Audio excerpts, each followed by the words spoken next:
continuada, iniciativa do Serviço de Residência Médica do Hospital São Francisco, em cooperação com o Hospital Público Regional de Betim e o Hospital Socorro. As equipes de cirurgia que compõem a nossa aula, elas são chefiadas pelo Dr. Marcelo Gomes Girundi, no Hospital São Francisco e Socorro, e a residência médica do Hospital São Francisco pelo Dr. Rodrigo Farias e no Socorro da doutora Simone. E no Hospital Público Regional de Betim, a equipe de cirurgia e residência médica, chefiados pelo Dr. Rodrigo Mussi. A iniciativa está desde o início da pandemia, com a proposta de seguir os inventários de formação de residentes em cirurgia geral, onde se possam também prepará-los para as provas subsequentes à formação em cirurgia geral, aos concursos, às provas de validação de título e assim por diante. Nós sempre temos a nossa pauta em 4 temas, que são rotinas daqueles residentes que praticam comigo o dia a dia da cirurgia, que é cirurgia geral, oncológica, trauma e cuidados paliativos. E vemos agora a possibilidade de estar discutindo as questões abertas, os simulados de simulação em situações reais que são cobradas em algumas provas de título, principalmente, e que tem sido um sucesso muito grande. Então, a gente vai começar hoje com o tema em trauma, uma aula muito interessante, que é um tema que deve ser tratado de ponta a ponta, né? Assim, o pré-hospitalar se ocupa das condições com as quais o paciente possa se envolver,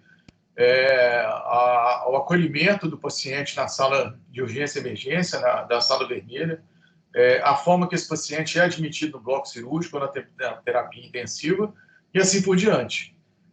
A gente tem o costume de pensar o ATLS como uma formação muito mais próxima do cirurgião, mas a gente sabe que é uma situação muitíssimo plural e que esse tema ele é tratado de todas as formas, em maneiras diferentes, mas que hoje o trauma vai ser a nossa vedete, né?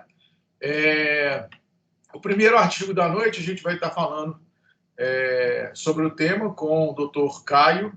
Ele é R3 do Hospital Público Regional de Betim e hoje tem feito o estágio dele no Hospital João 23. Caio, você está me escutando? Boa noite, chefe. Boa noite, doutor Igor. Pode te ver, você está sumindo. Boa noite aos colegas. Faz um tempinho, né, que a gente não se vê. Está fazendo falta lá. Tô com saudade também. Pois é. Vamos lá? Vamos sim. Eu vou compartilhar aqui a tela.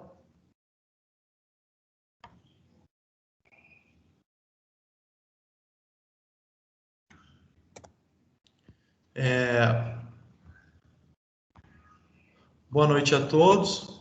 Eu vou apresentar o capítulo 3 do ATLS.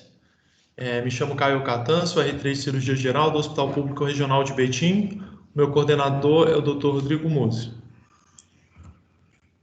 Então, esse capítulo sobre choque é uma anormalidade do sistema circulatório que resulta em perfusão orgânica e oxigenação tecidual inadequadas, que vai culminar em acidose. O choque ele pode ser hipovolêmico, choque obstrutivo, né, causado pelo pneumotórax hipertensivo e tamponamento cardíaco no contexto do trauma, ou choque neurogênico. O mais comum é o choque hipovolêmico. Então, onde que está o sangue? O sangue ele pode estar no chão, lá na cena, ou ele pode estar em outros 4 lugares. Ou ele está dentro do tórax, ou o sangue está na pelve reto peritônio, ou está no abdômen, ou pode estar nos membros, né, nos ossos longos. Classificação do choque. Isso é muito importante porque, a partir deste momento, quando a gente classificar o paciente, a gente define a tomada a decisão terapêutica é tomada a partir dessa classificação. Então, quando o paciente tem uma perda estimada de até 750 ml, ali 750, 1.500 ml, na verdade ele vai estar um paciente normotenso, vai estar eucárdico ou com alguma alteração da frequência cardíaca, ali entre 100 e 120. Estes 2 parâmetros são os principais, a PA e a frequência cardíaca, porque é fácil, né, observar isso daí, não precisa de nenhum exame, é só exame físico mesmo. E o paciente, a partir da classe 3 e 4, é um paciente que tem uma perda volêmica maior, mais importante, ele vai ter repercussão, é um paciente que vai chegar hipotenso e taquicárdico, no contexto do choque hipovolêmico. Esses parâmetros, a diurese, o base excess, frequência respiratória, eles são importantes, mas eles não são de fácil aferição na sala de urgência. O base excess está aqui para mostrar que o paciente com choque grave, ele tem acidose. Abordagem inicial ao choque hemorrágico. Então, exame físico, ABCDE. Na letra C, a prioridade a medida mais eficaz é parar o sangramento. Então, a gente começa com a exposição completa do paciente grave, descompressão gástrica, se necessário, geralmente é mais necessário no trauma pediátrico, sondagem vesical para a gente ver o débito urinário, acesso vascular calibroso, reposição volêmica inicial. A reposição volêmica inicial antigamente era 2 ml de cristalóide, hoje para o adulto recomenda-se até 1000 ml de cristalóide ou 20 ml por quilo na criança. A partir disso daí, a reposição é com hemoderivados. Então, iniciado aí a reposição volêmica no paciente, a gente vai avaliar a resposta à reanimação inicial e a necessidade de hemocomponentes. O paciente que ele tem uma resposta rápida, a depender do mecanismo de trauma, a gente pode pegar esse paciente e fazer propedêutica, pedir exame, a gente pode até considerar a possibilidade de tratamento não operatório. O paciente que tem uma resposta transitória, então a gente tem que pedir tipagem sanguínea, pode ser necessário operar, mas é um paciente que a gente consegue levar para tomografia, a gente consegue fazer exames. O paciente que não responde às medidas iniciais, muito provavelmente vamos precisar operar esse paciente. E a gente pode solicitar já sangue O negativo, porque não vai dar tempo de esperar a tipagem e a prova cruzada, isso demora em torno de 30 a 40 minutos no nosso banco de sangue. Então já é hora de pensar em cirurgia de urgência, parar o sangramento como prioridade, porque é um paciente muito grave. E existem alguns protocolos de transfusão maciça. O conceito é 10 concentrados de hemácias em 24 horas ou mais de 4 concentrados de hemácias na primeira hora. Existem protocolos específicos para isso.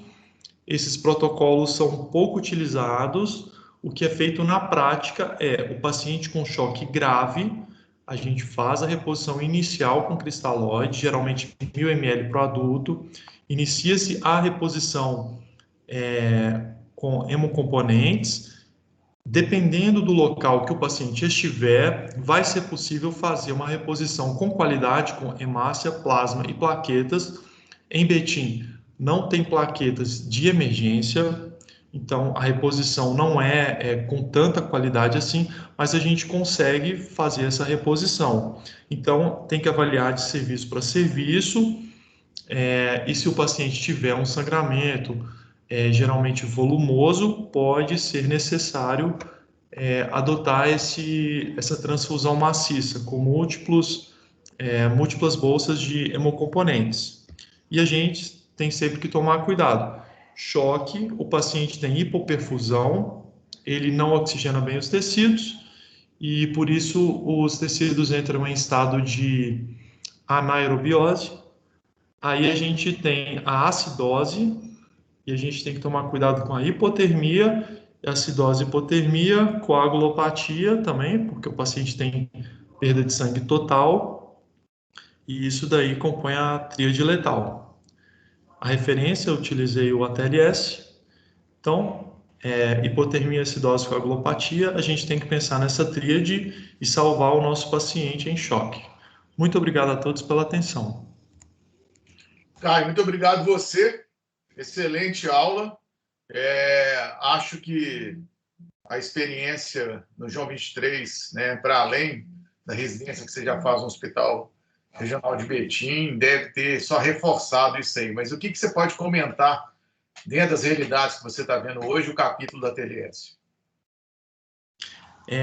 O que eu vejo é o seguinte: esse material ele é muito importante, mas ele foi feito para ser utilizado em centros de trauma. E nem sempre nós vamos trabalhar em centros de trauma, como o Hospital João 23, por exemplo. O Hospital de Betim, que eu faço residência, ele foi pensado para atender o paciente traumatizado, mas a gente às vezes não tem todos os recursos. Por exemplo, para a gente avaliar a coagulopatia, não temos tromboelastograma, não temos cell saver. Mas o que nós temos? Com os recursos que nós temos, a gente pode receber o paciente, avaliar adequadamente para ver se é um paciente que a gente vai conseguir fazer propedêutica, a gente consegue dar o diagnóstico de choque, a gente tem sangue O negativo, nós temos banco de sangue, a gente tem sangue após 40 minutos, né, que é a nossa tipagem e prova cruzada. Então, a gente consegue fazer tomografia de fácil acesso. Então, e a gente consegue também levar para o bloco quando é um caso de emergência. Então, a gente consegue tratar um paciente de trauma. Tem hospitais que têm recursos mais integrados com protocolos de trauma, né, que são centros de trauma, e tem hospitais do interior, por exemplo, que não vai ter nem tomografia. Então, a gente vai ter que utilizar mais o exame físico, mais exame simples, avaliar o paciente e adotar a melhor medida para poder salvar o paciente em choque. E o nosso compromisso, eu acho que assim, uma coisa que eu aprendi nesse estágio agora, o compromisso do cirurgião é parar o sangramento. O emergencista, ele é uma especialidade nova, ele vai fazer muita coisa na sala de emergência, vai atender emergência clínica, cirúrgica, mas o cirurgião, o compromisso dele é parar o sangramento. Eu acho importante o que você está dizendo, Caio, porque a letra C, nos últimos 10, 20 anos, ganhou uma repercussão muito grande a partir dos estudos, né? E o choque, ele é uma conversa de uma linha única, desde o pré-hospitalar até a sala cirúrgica, até o pós-operatório no CTI, e que você consegue manejar com algum recurso mais específico e que abrange todo o contexto, entendeu? Quanto o paciente chocou na cena, quanto o paciente sangrou na cena, quanto ele sangrou na mesa de cirurgia, qual foi o mecanismo de choque, se foi um trauma perfurativo, se foi um trauma contuso, as circunstâncias da resposta desse paciente às investidas que se tem contra o choque, né? Assim, ele respondeu bem ao volume, se ele respondeu bem à possibilidade da hemotransfusão, se não, assim, quais as estratégias que foram feitas para que pudesse estabilizar esse paciente. Então, a letra C, o choque para o cirurgião, ele é um desafio muito grande, porque a boa parte das vezes, né, na cena, esse paciente tem A e B muito bem assistidos, né? Salvo aqueles que vão por uma demanda espontânea sem essa oportunidade. Agora, o C é um desafio, mesmo que a gente trabalhe com hipotensão permissiva para poder chegar e contornar isso dentro do hospital de trauma, o C ainda é um desafio muito grande por todos os aspectos, né?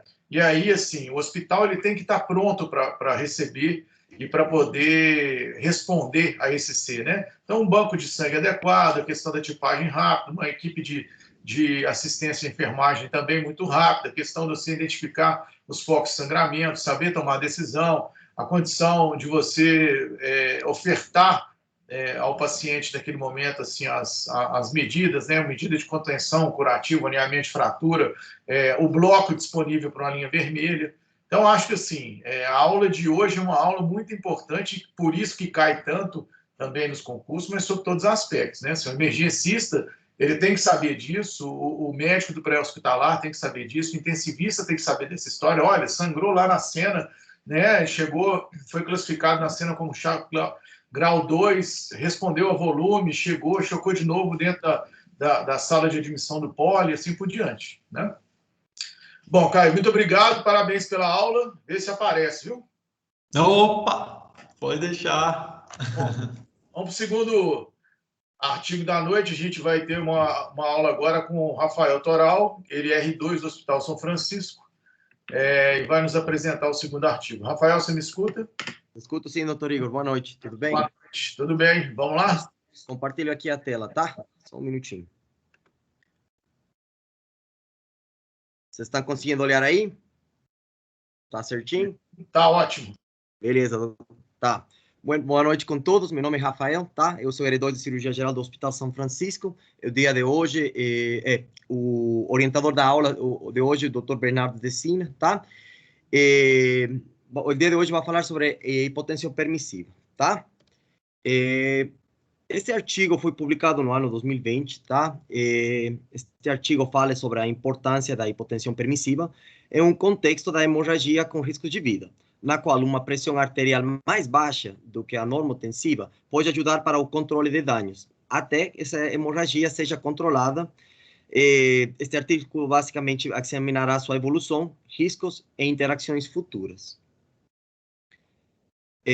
Como introdução, podemos falar que a hipotensão permissiva no contexto da hemorragia com risco de vida é uma estratégia de ressuscitação que é usada na ressuscitação de controle de danos, na qual uma pressão arterial mais baixa do que a normotensiva é direcionada até que a fonte de hemorragia seja controlada.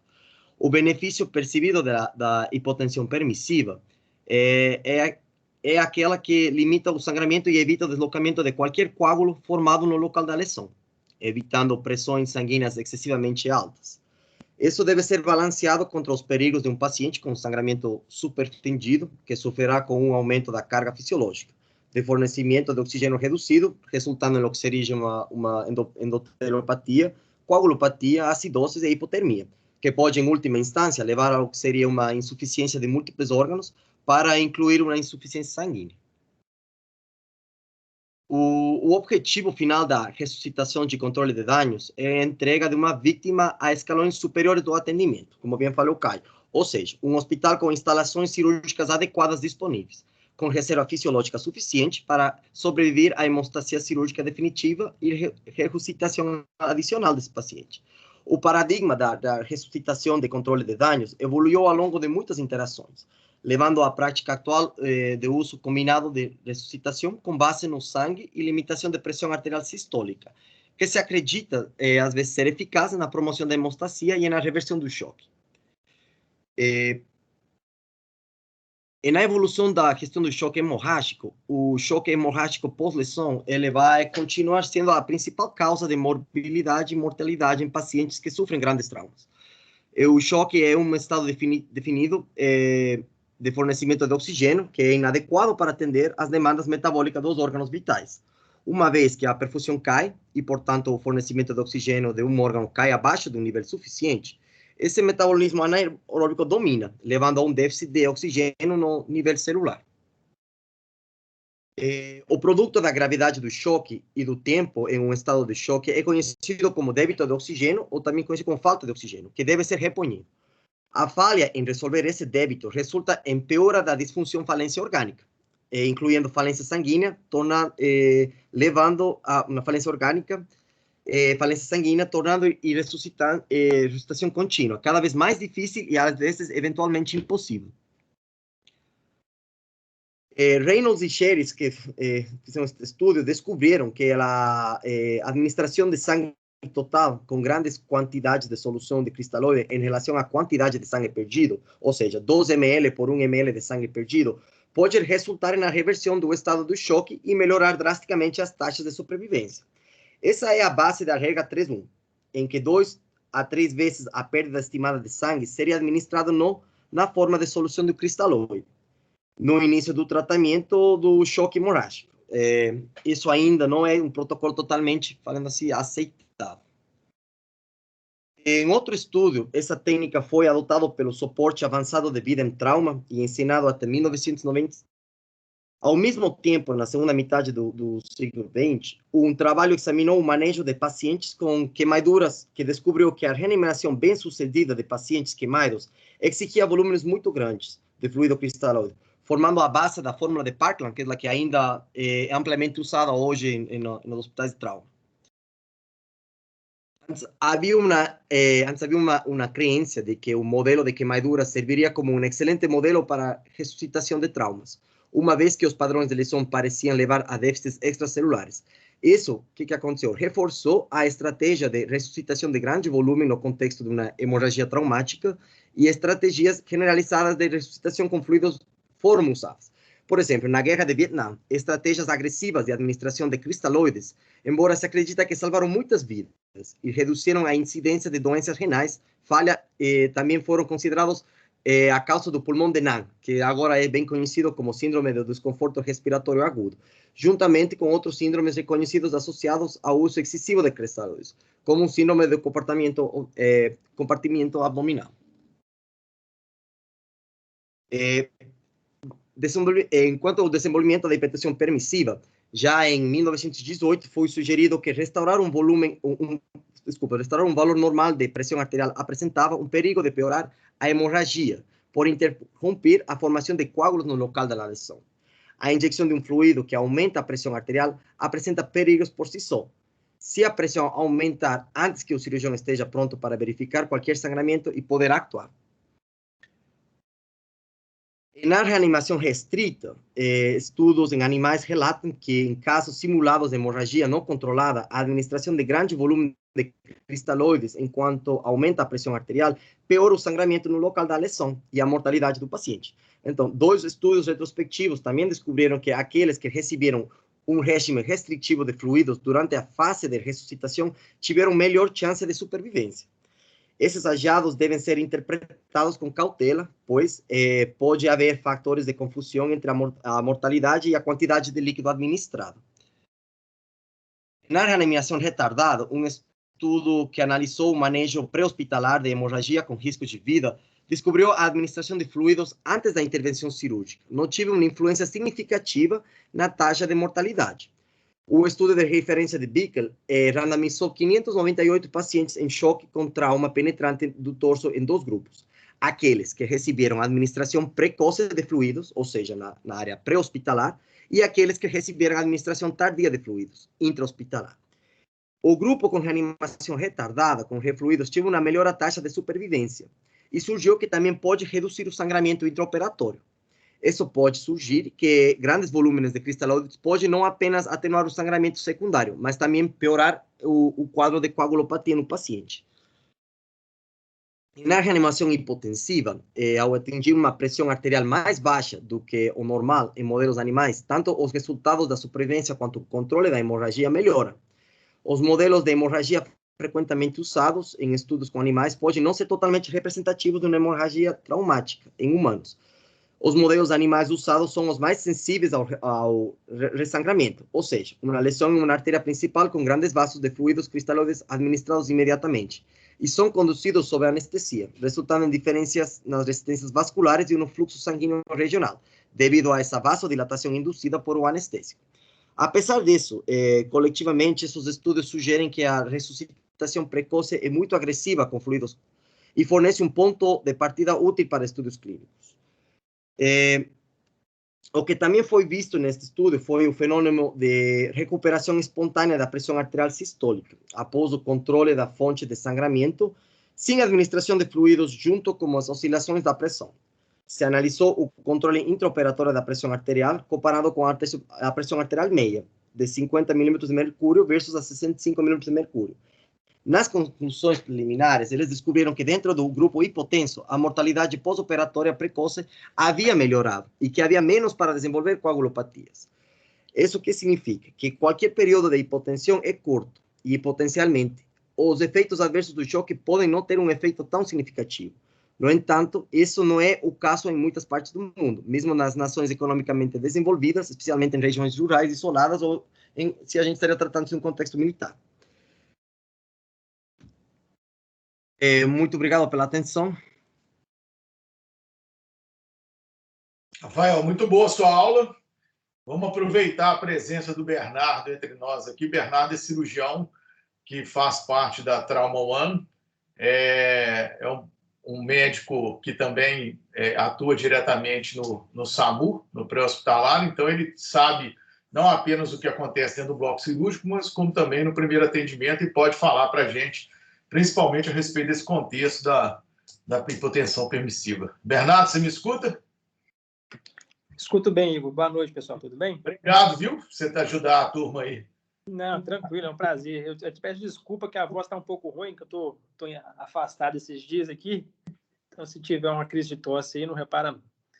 Ô Igor, é o seguinte, eu queria até comentar a respeito da primeira aula esqueci o nome do rapaz que deu a primeira aula. Caio.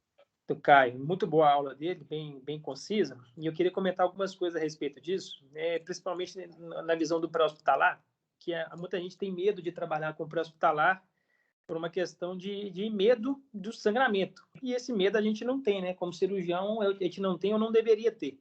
Né? Sangue para a gente não é um problema. E é realmente o que distingue a gente do cirurgião do clínico, né? A gente não desespera quando vê um sangramento local. E uma coisa importante que a gente faz muito no pré-hospitalar, que eu acho que é importante para o pessoal que está em formação, é saber estimar o volume de sangramento. A tabela ela é baseada no volume estimado de sangramento, né? E como é que a gente faz isso no olho, né? Chega na cena de um acidente, por exemplo, você vê aquele sangue espalhado e você não tem como estimar esse volume. É claro que os dados clínicos do paciente são importantes, mas para dar uma referência para o pessoal, normalmente a gente usa de referência mais ou menos, se você tiver a oportunidade de usar compressa no paciente no momento do sangramento, é mais ou menos o volume de uma compressa encharcada, exclusivamente de sangue, a gente considera mais ou menos em torno de 100 a 150 ml. Então, se a gente for usar um pacotinho de compressa aí com 4 ou 5 compressas, se ela estiver encharcada, já pensei no mínimo 500 ml de perda volêmica, só na compressa. Tá? Acho que isso aí facilita um pouquinho na hora de fazer a conta de poder passar isso, no caso, no centro de trauma. Né? Outra coisa, a respeito do ego do cirurgião, que não foi falado ali não, mas eu acho que é importante a gente falar a respeito da gente ficar tentando, às vezes, postergar um tratamento definitivo, tentando localizar um sangramento no ambiente inadequado, sabe? Então, no momento de pré-hospitalar, aquele momento não é o momento adequado para poder definir aonde que está o sangramento, nem tentar estancar esse sangramento do ponto de vista cirúrgico, por mais conhecimento que a gente tenha.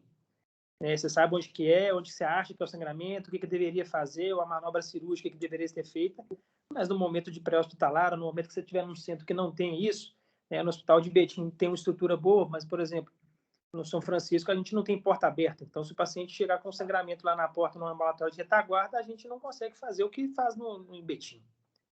Né? Então o cirurgião, o ego dele tem que ficar do lado de fora, o conhecimento dele pode ser enorme, mas na hora que ele está atendendo, ele tem que saber em quais condições ele está atendendo. Se ele não tiver condição de fazer o tratamento definitivo, que ele estabilize o paciente e leve o paciente nas melhores condições possíveis para o colega que pode até ser menos capacitado do que ele, mas que vai estar numa condição melhor do que ele para poder intervir. Beleza? Eu acho sensacional os seus comentários, Bernardo. A gente tem que pensar, né, na situação como um todo.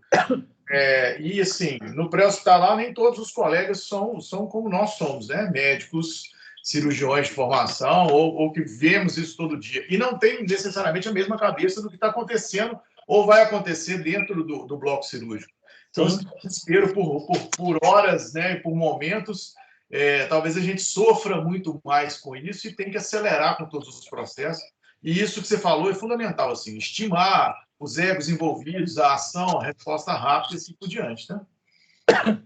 Com certeza. E em relação ao artigo da hipotensão permissiva, realmente a gente usa, né, no pré-hospitalar, a gente usa bastante, apesar dos ensaios clínicos não terem demonstrado isso com relevância estatística, melhora, a gente percebe que o paciente chega no centro de trauma com maior estabilidade, com maior potencial, o controle que a gente faz posterior, com potencial de melhora do que o paciente que você faz 2, 3, 4 mil de volume e o ego fica lá no alto, né? Deixei o paciente normotenso lá no João 23 e aí você vai ter notícia do paciente meia hora depois, o paciente está morto.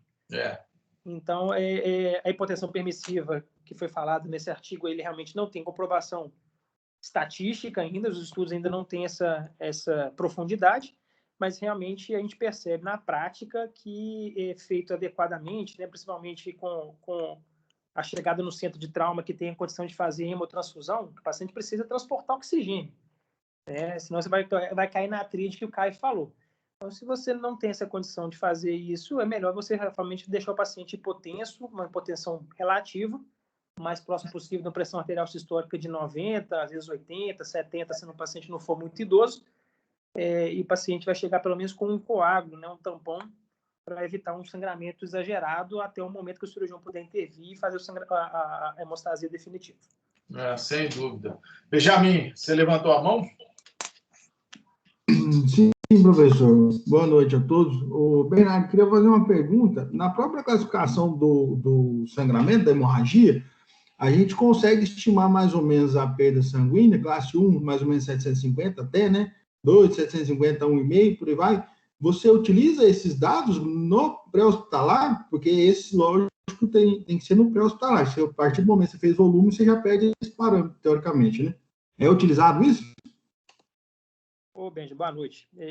Pergunta bem relevante. A gente usa esses dados porque a primeira coisa que a gente faz na cena é a avaliação básica, né, do ABCDE do paciente e tenta estimar no olho o volume. Esse volume que eu falei com vocês a respeito de compressa, né, 100, 150 ml na compressa, você não consegue medir isso numa cena, né, porque tem sangue que perdeu, não é, dentro de um carro, no asfalto.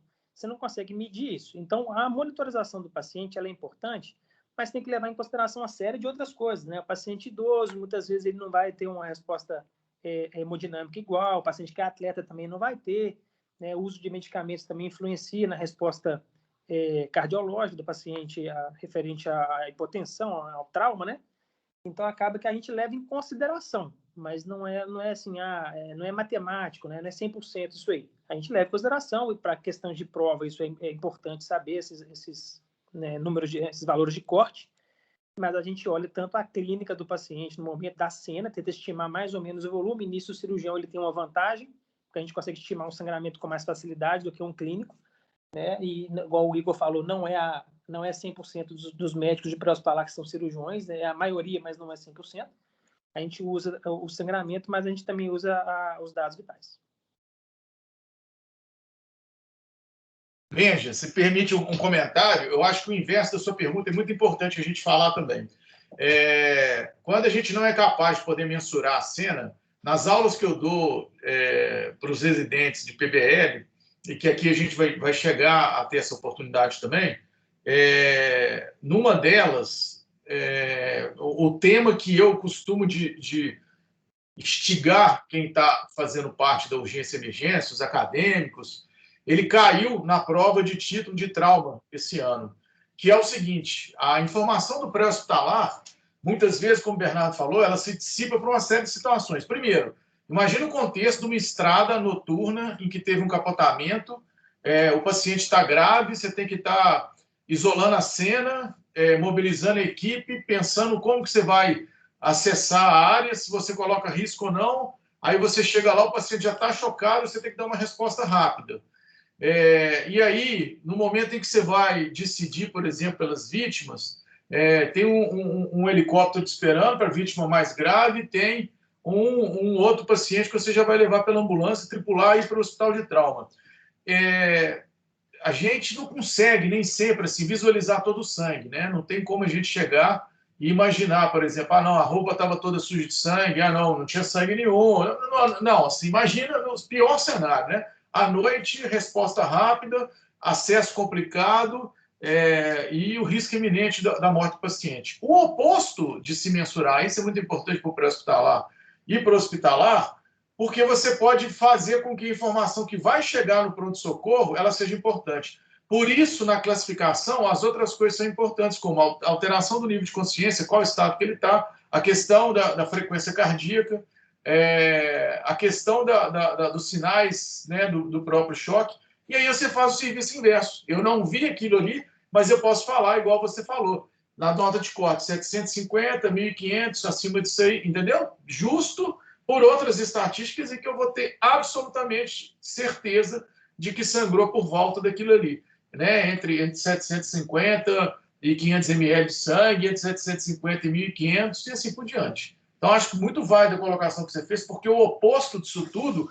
faz com que uma das coisas que a gente conversou recentemente a respeito de choque, né, e de informação que deve ter, né? Hoje, por exemplo, né, a gente colocou numa das aulas aqui que a gente falava sobre pré-hospitalar ano passado, que existe o serviço de comunicação, existe o serviço de interação, tem gente que abre, inclusive, câmera para o pessoal que está no hospital possa ajudar a interferir diretamente nas informações. Isso é excelente para na hora que você pegar o telefone dentro da USA e falar, ó, a USA está tripulando, liga para o Hospital Regional de Betim, liga para o João 23, conversa com o regulador e fala que esse paciente está em choque grau 3. Certamente ele perdeu com isso o quê? 1.200, 1.500?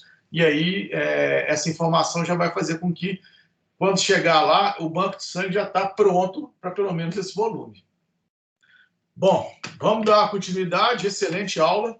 Agora a gente vai ter um debutante, o Pedro, que é R1 do Hospital Público Regional de Betim, que vai apresentar o terceiro artigo da noite. Pedro, você me escuta aí? Boa noite, chefe. Escuto sim. Vamos lá? Vamos. Apareceu aí? Apareceu. Beleza. Meu nome é Pedro, sou R1 do Regional de Betim. Dr. Rodrigo Musi está como chefe da residência e da cirurgia do hospital. Me foi designado o artigo o índice de perfusão como um fator preditivo de choque hipovolêmico em pacientes politraumatizados. O artigo aborda o choque no contexto do trauma e define claramente que a hemorragia é a causa mais comum de choque nesses pacientes. Ele também pontua bem que a detecção precoce é extremamente importante, pois medidas de ressuscitação volêmica com cristalóides e transfusões sanguíneas diminuem a mortalidade significativamente. Os indicadores de choque mais comuns, mais utilizados na avaliação da gravidade, são sinais clínicos, como nível de consciência, cianose, dados vitais como pulso, frequência respiratória, pressão arterial, exames laboratoriais, como hematócrito, concentrado de hemoglobina, lactato e o Base-XS. O artigo ainda cita que a pressão arterial sistêmica e a frequência cardíaca são indicadores que podem atrasar na detecção do choque. Como dito anteriormente, há necessidade de perda de 30% da volemia para que a pressão se altere. Hematócrito e hemoglobina não são confiáveis para estimar perdas e excluir o choque. Como a informação se perde muito no caminho, a gente não pode confiar apenas nesses dados. O Base-XS e o lactato são importantes marcadores na gravidade e bons preditores de prognóstico do paciente, do doente, no caso. Por esse motivo, o artigo ele apresenta um novo método diagnóstico precoce do choque nesse contexto, né, que é o índice de perfusão. Ele é obtido através da medição da oximetria de pulso na extremidade, avaliando uma proporção do fluxo arterial para o influxo do sangue venoso no tecido periférico. É muito utilizado nos dedos, mas pode ser utilizado no pé e na mão. No estudo, foi realizado dentro de um departamento de emergência de um hospital universitário e foi aprovado no Comitê de Ética e seguiu todas as orientações da Declaração de Helsinki. Todos os pacientes eram vítimas de politrauma maior de 18 anos. Foi um estudo retrospectivo com a avaliação de prontuários. No pré-hospitalar desses pacientes, não houve, em hipótese alguma, o uso de drogas vasopressoras ou hemoderivados e foram analisados em uma sala controlada com temperatura estável a 24 graus Celsius. Para a definição desses choques, utiliza como contraposto desse índice de perfusão, foi utilizado o índice de choque, que é uma razão entre pulso e pressão arterial sistólica. Foi utilizado o score de trauma revisado, que leva em consideração Glasgow, pressão arterial e frequência. E para basear nesse grau de perda volêmica estimado, utilizou essas declarações, essas essas classificações mais atualizadas das diretrizes do trauma. Dos resultados do estudo, 82,1% dos pacientes que foram necessária transfusão sanguínea, obtiveram esse índice de perfusão menor que 1. Isso deixa claro que esse baixo índice de perfusão apresenta-se como um bom indicador inicial da necessidade de transfusão sanguínea nesses pacientes vítimas de politrauma. O estudo tem algumas limitações,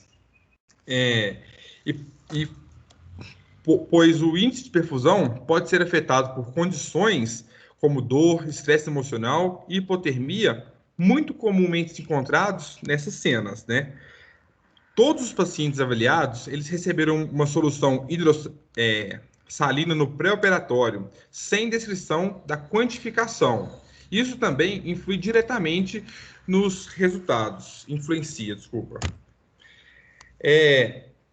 A medição desse índice de perfusão, ela pode ser um parâmetro para detecção e exclusão de pacientes críticos em situações de emergência, visto que uma vez, com um aparelho de oxímetro desses novos, a gente já consegue esse índice.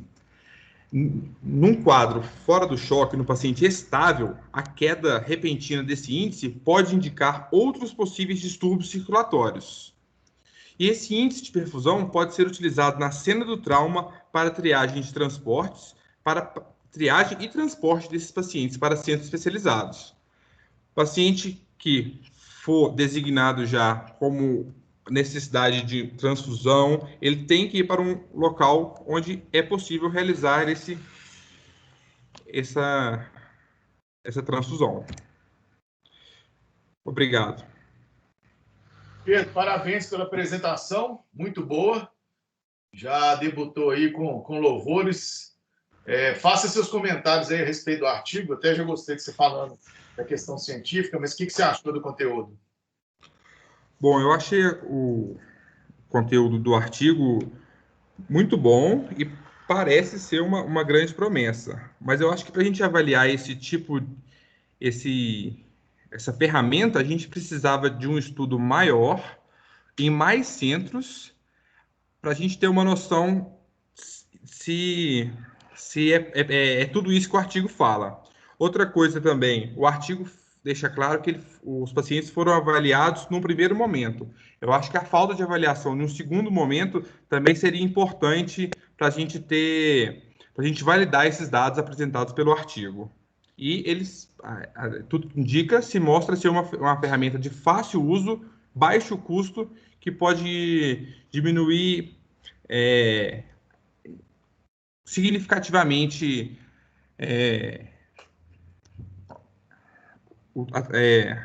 o tempo de espera e diagnóstico do paciente politraumatizado.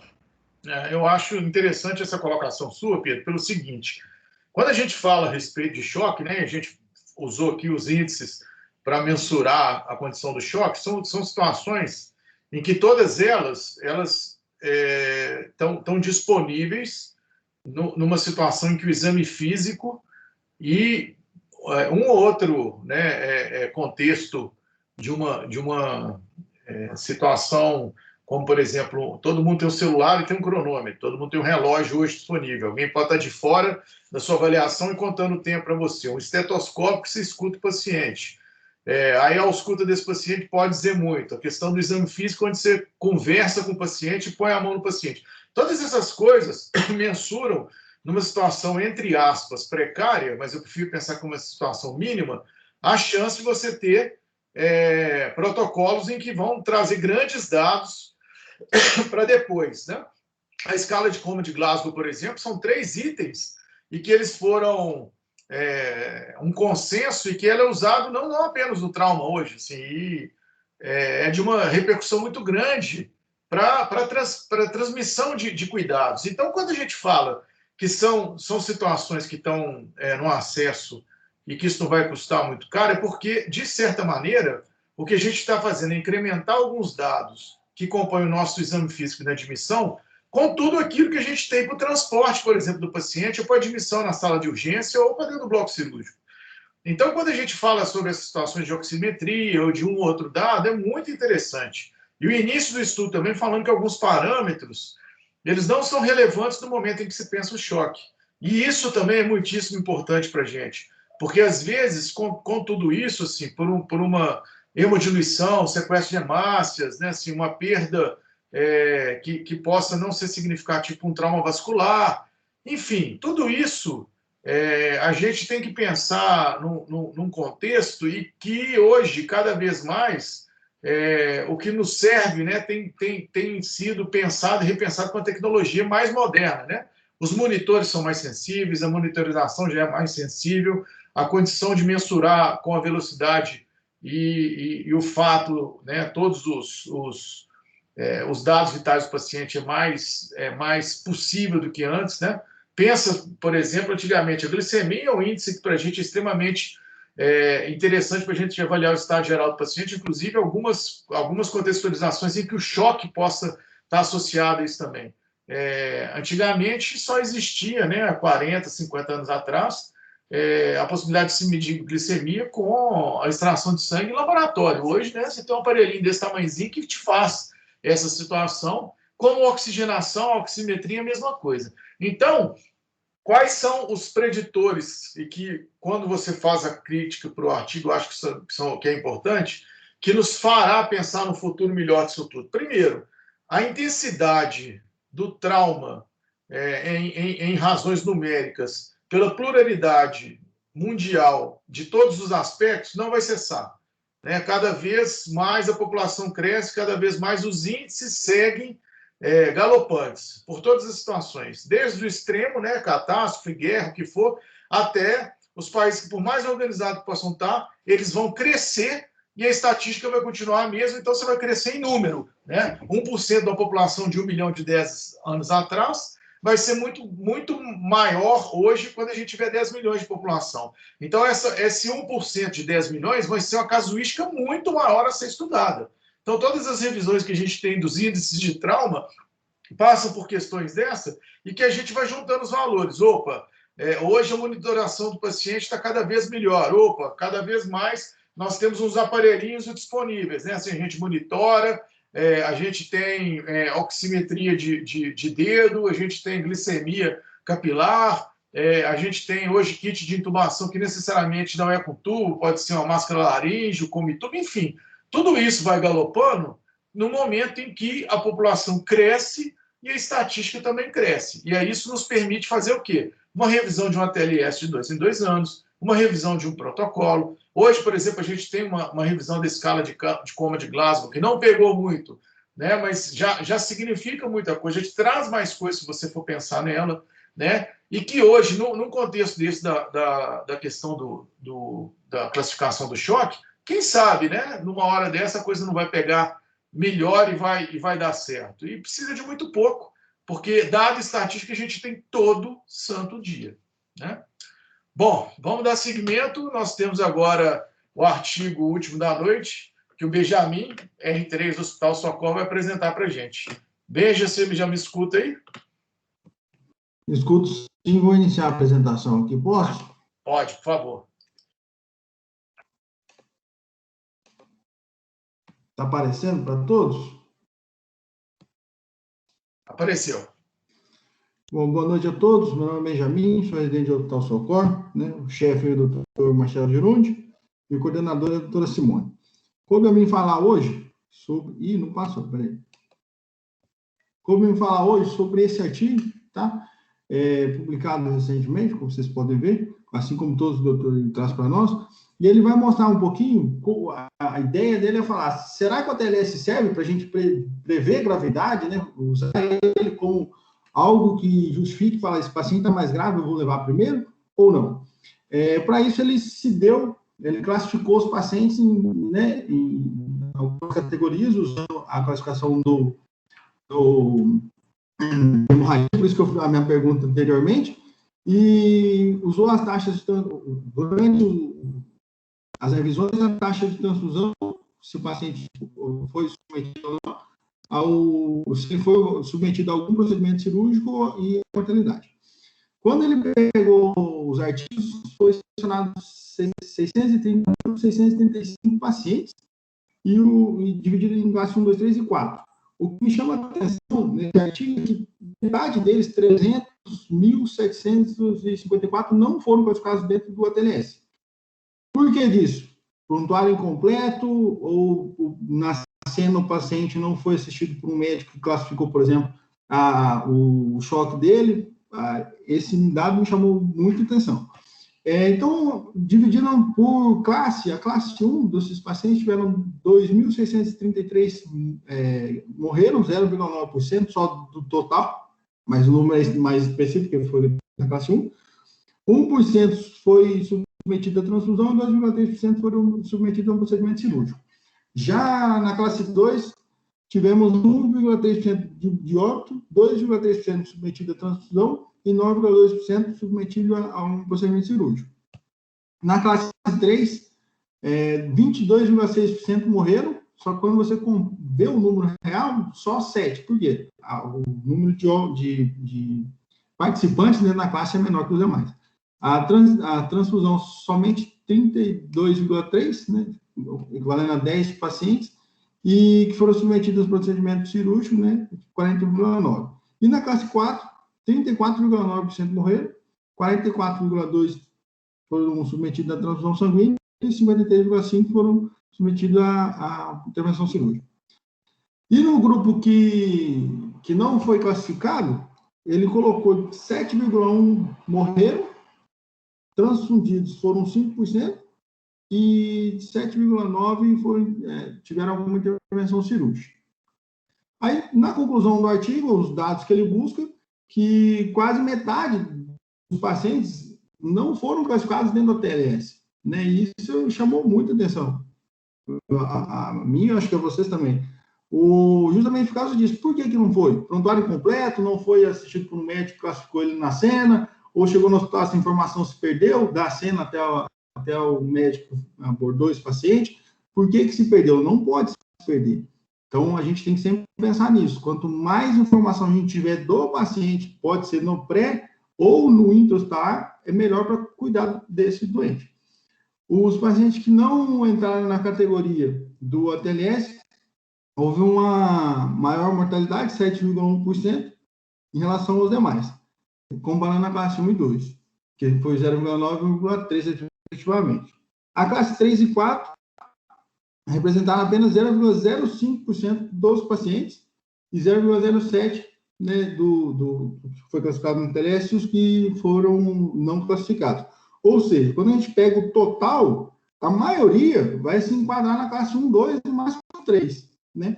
E a classe 1, 2, a classe 3 e 4 vai ser um número pequeno.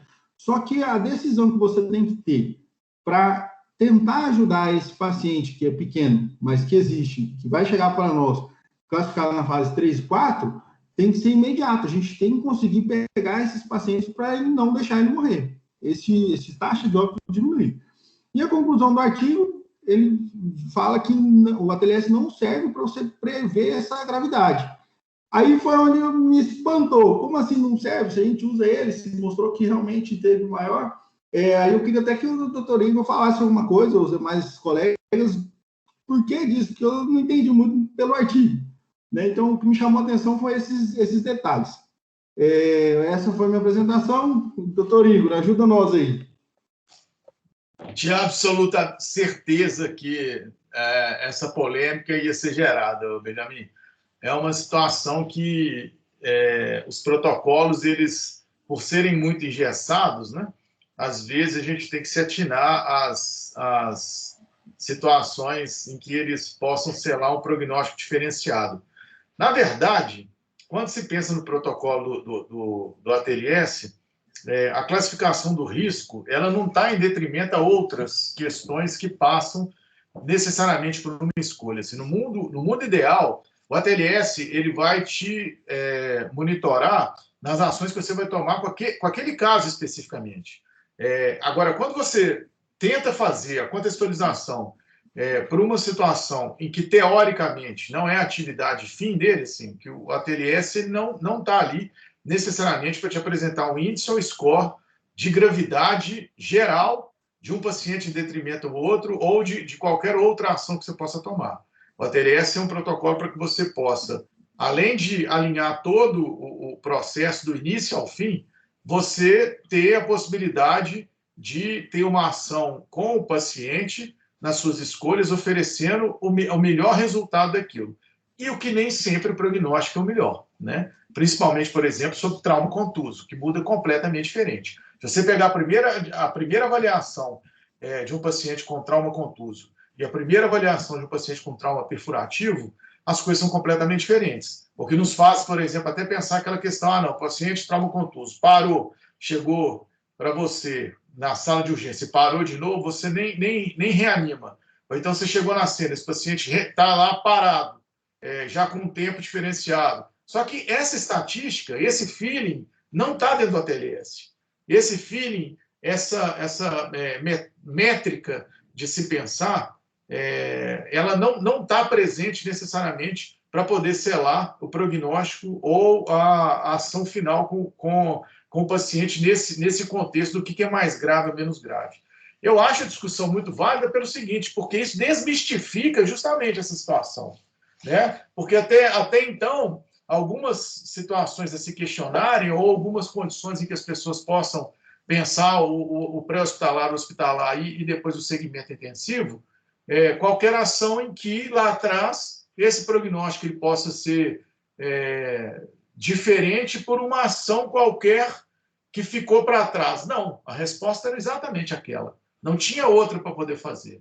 E aí, se você for colocar isso na balança como estatística, realmente, o ATLS não é o melhor e nem o mais preciso preditor para poder se estabelecer escolhas ou situações em que tenha ou não o paciente com maior ou melhor prognóstico. O que ele tem é a forma de cercar ou de pensar aquilo de melhor que você possa oferecer. Mas, enfim, comenta você agora, quero saber o que você achou, se você ficou muito surpreso. Não, realmente, foi a surpresa do artigo. Eu achei bem interessante essa colocação dele. E, igual eu falei durante a apresentação, o que chamou muita atenção foi a não classificação de metade dos pacientes que estavam no artigo. Sabe, por que não está chegando essa informação? Ou o colega que está na ponta não consegue ver isso, ou essa informação realmente não chega? Onde que está essa falha para a gente assistir melhor esses pacientes? E, lógico, a classificação 1 e 2, a maioria, você vê que a mortalidade é muito pequena, a maioria vai sair. O problema está no 3 e 4, que a gente tem que fazer medidas rápidas. Né? E daí que vem o detalhe, que você tem que pensar o quanto antes, tentar reverter isso. Eu acho que chamou mais atenção foi isso, do artigo. E que muda, Benjamin, conforme for a cinemática ou a situação do trauma. Semana passada, em Betim, a gente teve uma oportunidade retrasada com os residentes e que chegou um paciente trazido por um pré-hospitalar de um interior e com história muito confusa, que, assim, na hora que ele chegou na sala de urgência, a classificação dele de choque era grau 2. Aí, na estabilidade em que ele foi para a tomografia, ele estava falando, tinham dados vitais borderlines, mas assim, nada crítico. De repente, esse paciente chegou e parou na tomografia, muito provavelmente para mim, destamponou, assim, teve algum sangramento agudo, assim, efusivo, e o de choque grau 2, ele foi para grau 4 e foi embora. Assim, ele não teve resposta nenhuma à proposta. A gente só reanimou porque, como ele parou na nossa frente, não tinha história nenhuma, mas naquele momento eu tinha certeza, por exemplo, que o prognóstico dele como choque grau 2 foi por água abaixo em questão de menos de 5 minutos, com a resposta adequada, pensando tudo isso. Agora, se é um paciente, por exemplo, que chega com trauma perfurativo, é completamente diferente. Esse paciente vai parar, mas ele oferece para você alguma linha de raciocínio e de ação rápida. Então, essa comunicação ela se perde com absolutamente tudo. Nessa circunstância, ela tem que ser pensada mesmo. É aquilo que eu falei. Cabe a quem chegar a passar o máximo de informação possível dentro de um contexto que é vivido na cena, no transporte, na linha de cuidados, na transferência e assim por diante. Bernardo? Ô, Igor, deixa eu dar uma luz para o Benja aqui, e é uma coisa que acontece com muita frequência. O que a gente tem que entender é que o trauma, principalmente no pré-hospitalar, o paciente não é vítima de um trauma único e isolado, ele é vítima de um politrauma. Então, ele tem várias fontes de sangramento ou de causas de instabilidade. Então, muitas vezes, o colega que atende na rua, a informação realmente se perde, porque ele está atento, como você falou, igual a um tanto de coisa ao mesmo tempo, né? De cena, de segurança de cena, de múltiplas vítimas, e que muitas vezes realmente ele não consegue passar todos os dados que são pertinentes à cena. Esse é o primeiro item. Uma outra coisa que aí infelizmente nós estamos num país que não tem um tempo-resposta muito adequado. Hoje, para vocês terem uma ideia, um tempo de resposta de uma USA em Belo Horizonte para questões de trauma, ele é em torno de 15 a 20 minutos. E isso, 15 a 20 minutos no paciente com sangramento num trauma aberto, isso é igual a óbito. Então, esse paciente com choque que inicialmente fosse grau 3 ou 4, por isso que estatisticamente ele é ínfimo nessa estatística, tá, Benjamin? Porque esse paciente normalmente vai a óbito antes da USA chegar. Ou quando a USA chega, o paciente já está em situação extrema, né? Que não adianta fazer absolutamente nada que não vai adiantar. E isso é uma briga muito grande que a gente tem dentro do SAMU, uma briga entre aspas, porque muitos colegas são a favor de investir no paciente vítima de PCR traumática, e outros colegas já advogam amplamente contra esse tipo de abordagem, né? De uma forma geral, o que a gente faz é, se a PCR é presenciada pela equipe ou SB ou USA, a gente faz o investimento full no paciente, mas no caso, quando ela não é presenciada, muitas vezes a gente limita um esforço no paciente por entender que o paciente tem um sangramento que você não vai conseguir reverter com massagem cardíaca e com soro, que é o que você tem disponível no pré-hospitalar. Então, isso justifica um pouquinho, Benja, por que o ATLS não serve de protocolo para esse tipo de ocorrência. Deu para ajudar um pouquinho? Deu sim. Não, entendo. Realmente, é uma decisão difícil também, né? De você chegar numa cena e ter 3, 4 lá vítimas, e você, não, aquele ali realmente não dá, vamos focar nos outros. Eu nunca presenciei, nunca passei por isso. Você tem vivência, então você já sabe como é que é e tudo mais. Vários colegas aqui que estão presentes também não têm essa vivência. E com certeza. Você fica naquela dúvida, pô, mas eu não vou lá, realmente, não dá, não vai conseguir reverter. Igual você falou, você tem só o esforço físico, fazer uma massagem, uma coisa e soro. Você não consegue fazer mais por isso. E até você estabilizar ele para levar, o tempo acaba, infelizmente, levando a outro. Mas é interessante a discussão, é muito boa, gostei. Com certeza. E outra coisa, o Igor e Benjamin, quando a USA consegue estabilizar o paciente no pré-hospitalar, né, e consegue informar para a central de regulação que o paciente está em choque grau 3, grau 4, é imediatamente comunicado com o centro de trauma, que, em tese, se prepara para receber o paciente em onda vermelha. O bloco cirúrgico fica preparado já com bolsa de sangue disponível para o paciente, para poder intervir, porque já é entendido que esse paciente não precisa de soro. Esse paciente está precisando de hemocomponente. Tá? Exatamente. Eu gostaria de passar uma experiência, Benjamin, que eu acho válida.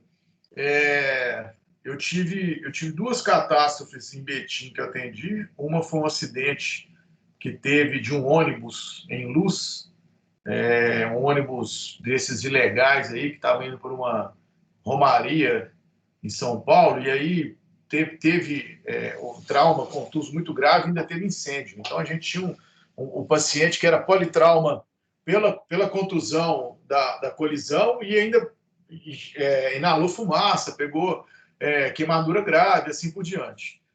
Teve uma outra nossa, que foi uma situação também de queimado, que assim, até não foi uma catástrofe muito grande, mas teve que ter um aspecto de escolha também. E o que o mais engraçado é que aconteceram 2 traumas ao mesmo tempo, a gente não sabia disso, e não parava de chegar a vítima, a gente não conseguia construir o quebra-cabeça da história. Porque cada um que chegava. Então, primeiro, sempre chegam aqueles que a galera põe dentro do carro e fala: vem cá, pode deixar que eu leve esse aqui. Eu ponho no carro, ele está bem, eu levo para o hospital regional. e na verdade, de repente, esse cara deveria ter ido para a UPA, na verdade, esse cara não tinha nada a ver com o contexto. Então, assim, foi uma coisa muito louca que aconteceu. Para você ver como é que a informação, às vezes, também não se propõe, né?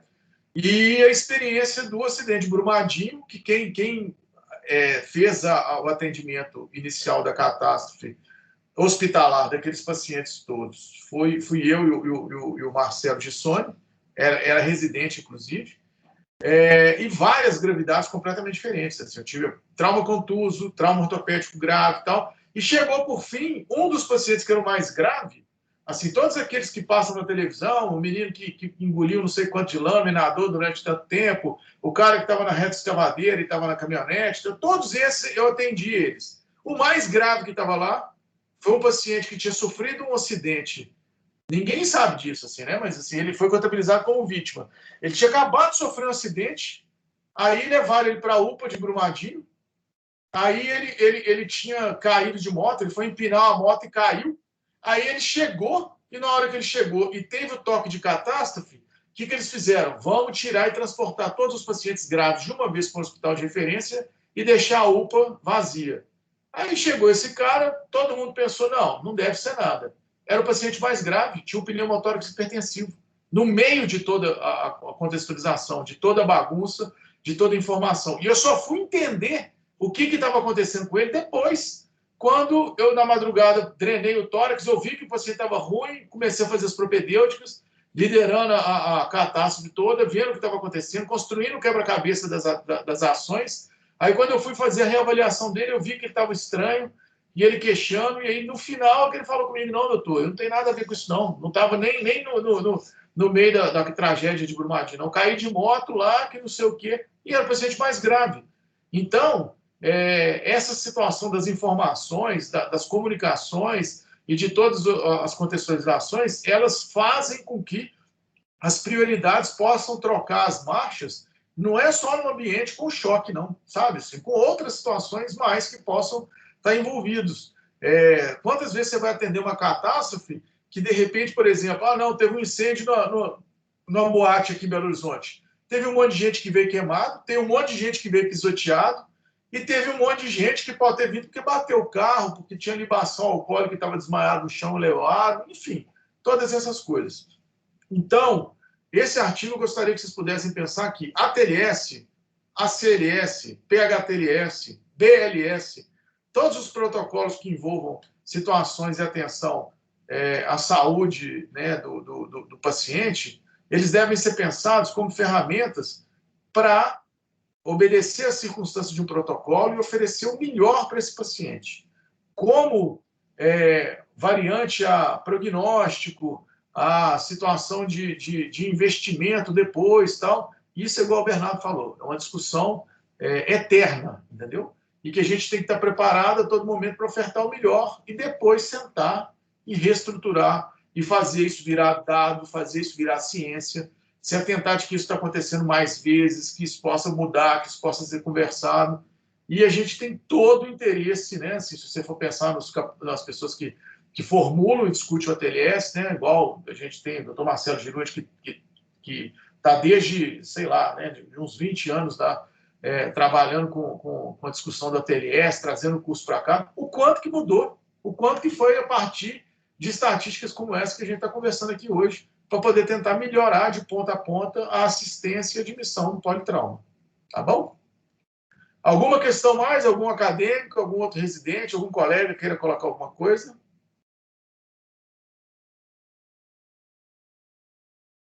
Ai, que bom, todos sabedores. Gente, obrigado.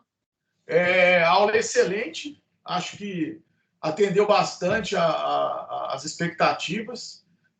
Eu tenho tentado trazer o que tem de mais recente para se discutir, principalmente naquilo que possa gerar essa polêmica. E a gente também pensar que o dia a dia, né, a prova do dia a dia, ela vai ser assim.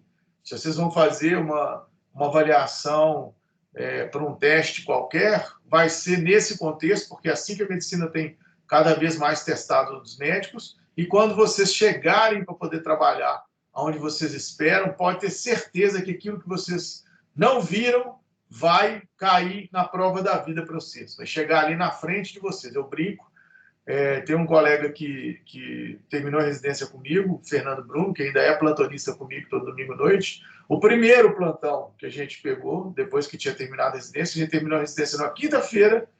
No domingo a gente estava de plantão, chegaram 2 lesões de cava retrohepática para a gente.